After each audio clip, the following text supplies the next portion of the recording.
64 animal teams compete in this single elimination tournament to decide who is the ultimate animal champion.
Welcome back, everybody, to April Animal Madness, and we have gotten through the final 4 matchups to see who is heading to the national championship. I'm Brian, and today I'm joined by Michelle. Hi, everybody. And live from South Philadelphia, BQ. Hey, everyone. BQ's back, baby. All right, so here we are. The final 4 teams. It's come down to this, and let's see how they did. Starting with the number 4th ranked Red Fox out of the Midwest region against the number 1 ranked Common Snapping Turtle out of the South region. BQ, how did this game go down? So in looking at this final 4 matchup here between a mammal and a reptile here, looking at this score, things were pretty closely matched, but I'm happy to say that moving on with a total of 39-31 is the Common Snapping Turtle. Just as I predicted it in my bracket. Amazing. That's right, the hometown favorite moving on to the national championship. Michelle, what are your thoughts on this matchup? Well, I'm super happy to see the Common Snapping Turtle, representing our Sparky, the Common Snapping Turtle, who lives here on campus. I am surprised, though. A cute fox, defeated by the Common Snapping Turtle. I love it. It just goes to show the power of our animal ambassadors here at Umley.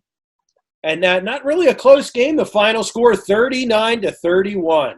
But the Snapping Turtle moving on to the national championship. And in our other final 4 game here, we had the number 2 ranked Bald Eagle out of the West region against the 7th ranked Red Shoulder Hawk out of the East, the Cinderella team, the lowest ranked team. Michelle, how did this game go down? Well, what do you think, friends? Can you believe it? The number 7 ranked Red-Shouldered Hawk defeats the number 2 Almighty Bald Eagle 39-30. Not even really that close. No, handled the national icon. BQ, what are your thoughts on this game? I don't want to brag, but last time that we all talked, I said that this is a toss-up. This could go either way. And honestly, deep down inside, I thought Bald Eagle was going to take it. I was shocked to see that the Red-Shouldered Hawk handily beat the Bald Eagle in this case here. Even with all the amazing support that was thrown at the Bald Eagle earlier on, it just wasn't enough to overpower Flynn, the Red-Shouldered Hawk, another animal ambassador from the Y.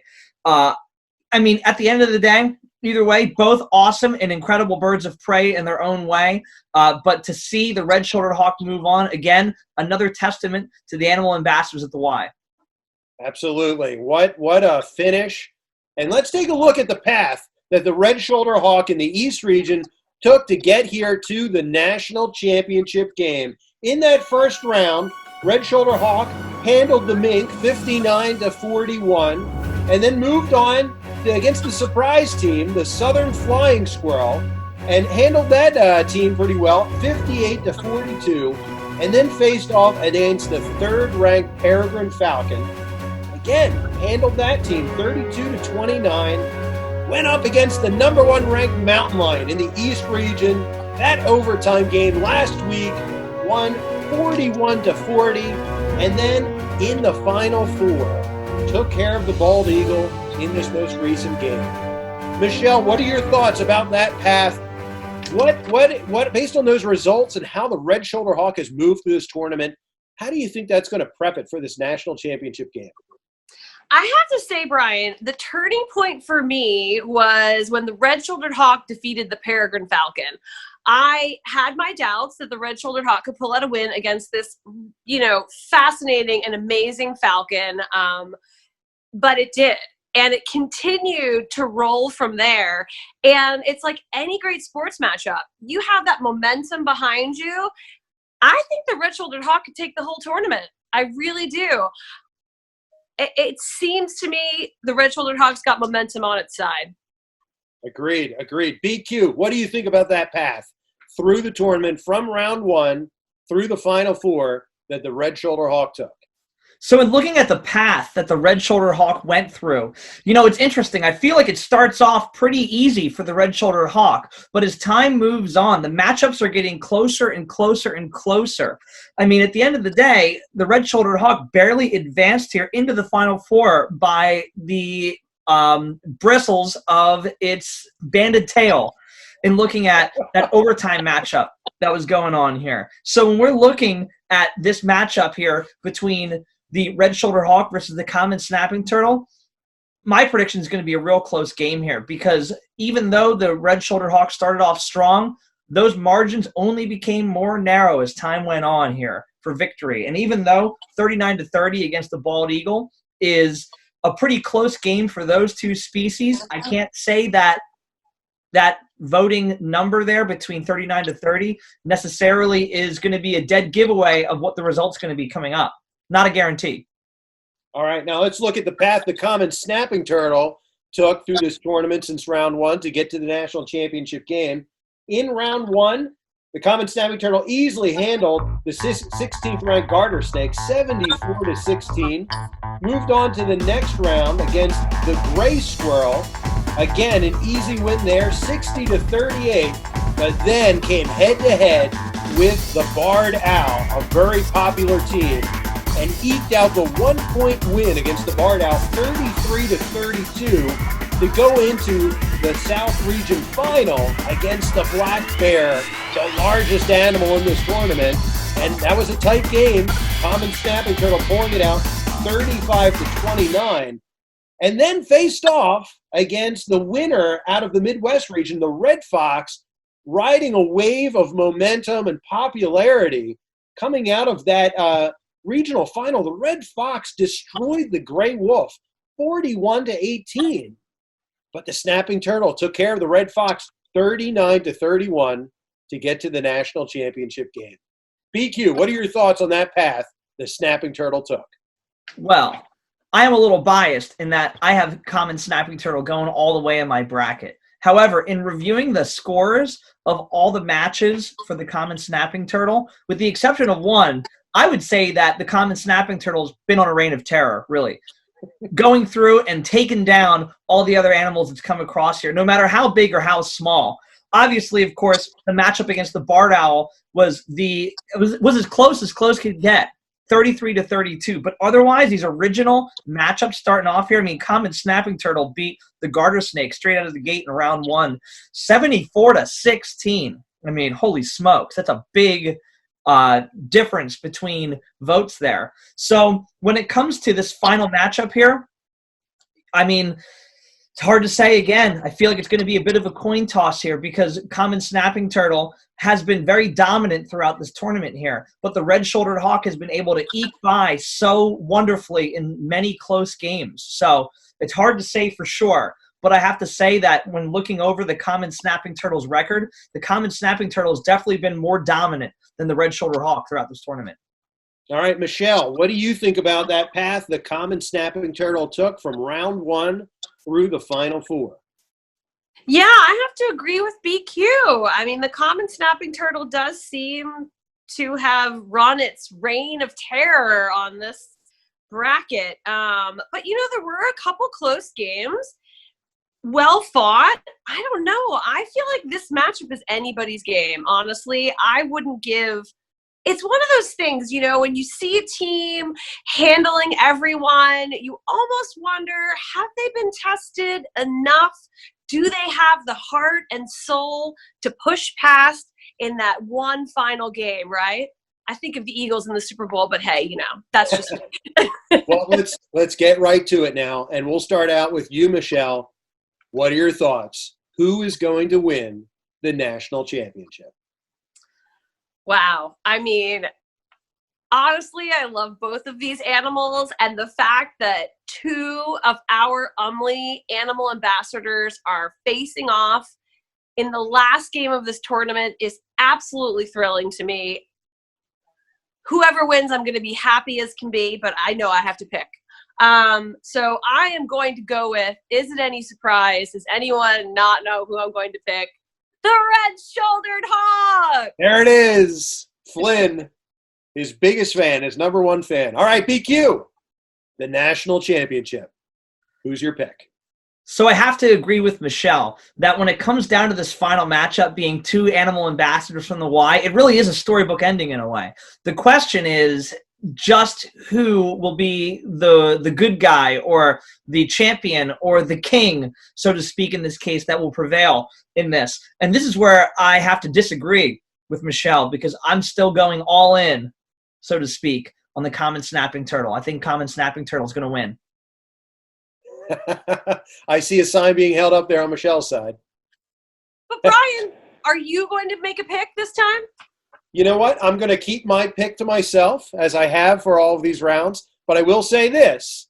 I guarantee nets are going to be cut down, and there's going to be a parade at the YMCA. Wow. Well, I can't wait for this parade. That sounds incredible. All right.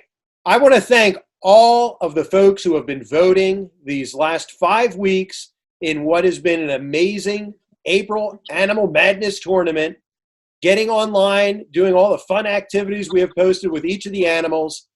But folks, here we are, the national championship, the final game. It all comes down to this. Get your votes out. Get your family out voting, your friends out voting, your neighbors, random people you're running into while you're out at the grocery store taking a walk through the neighborhood. Get them out on our Facebook page, voting. Michelle, final thoughts. I'm just so thrilled to see these hardworking animal ambassadors who represent their wild species playing in this final matchup. As you all know, I work with these animals on a daily basis, and they have a very, very important role here at the Y. And I think this is really a testament to the bonds that they have formed with our community. And it really shows that these are the 2 animals left. So I just want to say thank you, everyone, for voting. And thank you for supporting these 2 wonderful ambassadors. We are just thrilled that they reside here with us. And what an ending. Like BQ said, it really is a fairy tale ending. It's absolutely wonderful. Thanks, everyone. All right, BQ, your final thoughts.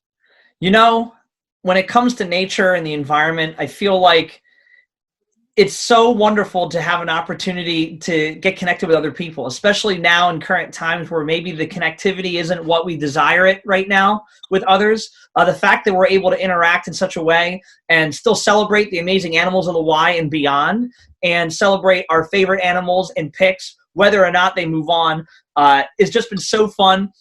even though the competition at times has been heated and, Penn Staters may have been throwing comments at you, Mr. Racich, I think it's all been in good fun, and it's all been about getting involved and getting connected. And I've loved this so much, and I'm eagerly awaiting the results of April Animal Madness here, and I cannot wait to see who is going to be the champion here. But I want to thank everyone who's participated. I want to thank everyone who has supported the YMCA program over the years to make the Nature Center and Environmental Education Complex the special place that it is. Because at the end of the day, the animals bring us together, but it's the people that make this special. So thank you to all the people who've been involved throughout this very exciting process.